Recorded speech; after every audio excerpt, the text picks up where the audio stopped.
Well, the Tampa Bay Buccaneers lose 31-26 inside Ray J. 4-4 record isn't bad. Season obviously isn't over, but considering they're now 2 games back of the Falcons, because not only are you 1 game back of Atlanta, but you lost twice to them, so now you don't have the tiebreaker.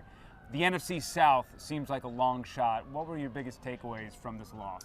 Well, I think I'm going to reflect something that I heard Todd Bowles say. 26 points should have been enough to win the ball game. There were a couple of instances where Tampa Bay shot themselves in the foot. We saw the Baker Mayfield interceptions, the fake punt that went absolutely nowhere. And those things Atlanta took advantage of, and that ultimately did cost them the ball game. I know a lot of people want to look at what happened with Kyle Pitts in his touchdown. Nobody's really putting the blame on that on the Tampa Bay side. I think really they shot themselves in the foot, and Atlanta is really good at taking advantage of another team's mistakes. Yeah, and look, 3 turnovers to 0 from Atlanta. And once again, Baker Mayfield not playing a clean ball game, has 7 interceptions his last 3 games. And if you continually turn the ball over, you are going to lose football games. Something this team was so good at last year was having a positive turnover differential. And right now, they are trending in the wrong direction. And if we want to go glass half full, you turn the ball over 3 times, you have a terrible fake punt, which goes nowhere and leads to 7 points. You have a fumble possibly that should have been overturned, but there's no pylon cam, and you still only lose the game by 5. You outgain Atlanta. You had 4.6 yards on the ground. The rushing attack looked great again. Bucky Irving really looked like the lead guy, with Rachaad White spelling in there to kind of be the change of pace, especially since Rachaad fumbled on the second play of the game.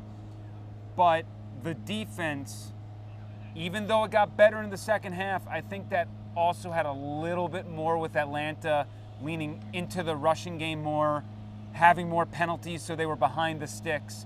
I don't know if that necessarily was anything that the Buccaneers changed, because they were still bleeding yards and time off the clock, which is why Tampa Bay had 61 seconds left to go down the field, win the game, and maybe a questionable 2-minute drill sort of situation there as well. Yeah, basically. And we talked about the defense, and the name of the game for them has been turnovers. That's been their identity, right? They like to force turnovers. They aim for 30 every season.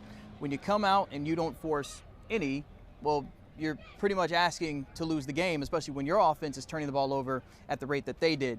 When you look at how hurt they were as well, I know they didn't have Antoine Winfield Jr. last time, and that really hurt them. You had him back this time, but you didn't have Jamel Dean. Then you had Funderburk out there who didn't play well, so Josh Hayes has to come in, and you're in zone and you're playing conservative, and you're basically telling Kirk Cousins to pick you apart, which we know he can do. Well, what are you really asking for? You know, we both said in the press box, hey, blitz Kirk Cousins. Force him to do something with his legs, or force him to do something. And at the times that they did, we saw that it worked. They didn't stick with it, though, which I'm a little confused by, because I really thought that was working very well. Yeah, it looked like, honestly, Todd Bowles tried to dust off the Detroit Lions game plan. Hey, this confused Jared Goff. It maybe will confuse Kirk Cousins a little bit. Didn't necessarily work. Remember, Levante David also left for a little bit. Who knows what his status is moving forward, despite the fact he came back in the game.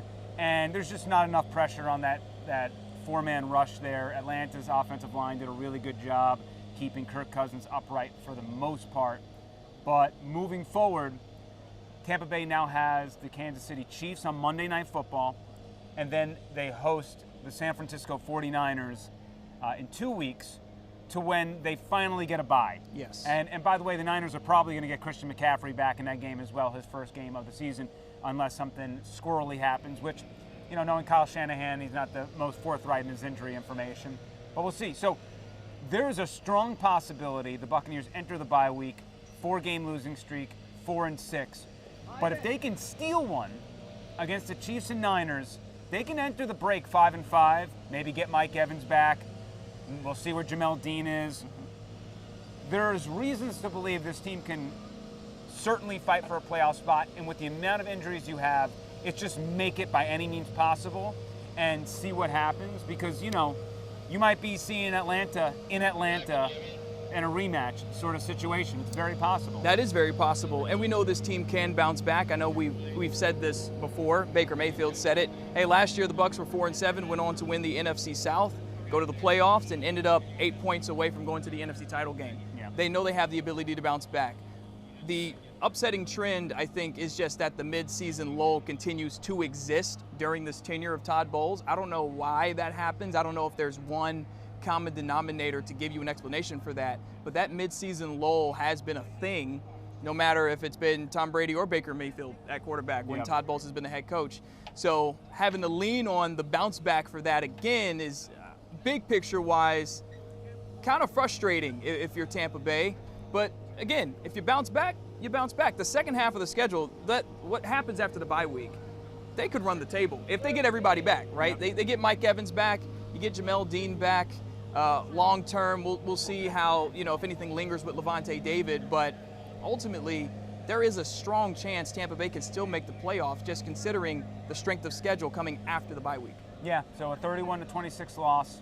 And again, moving forward, if there's one thing this team has to do moving forward, it's they got to protect the football. They're not going to win many games if they keep losing the turnover differential.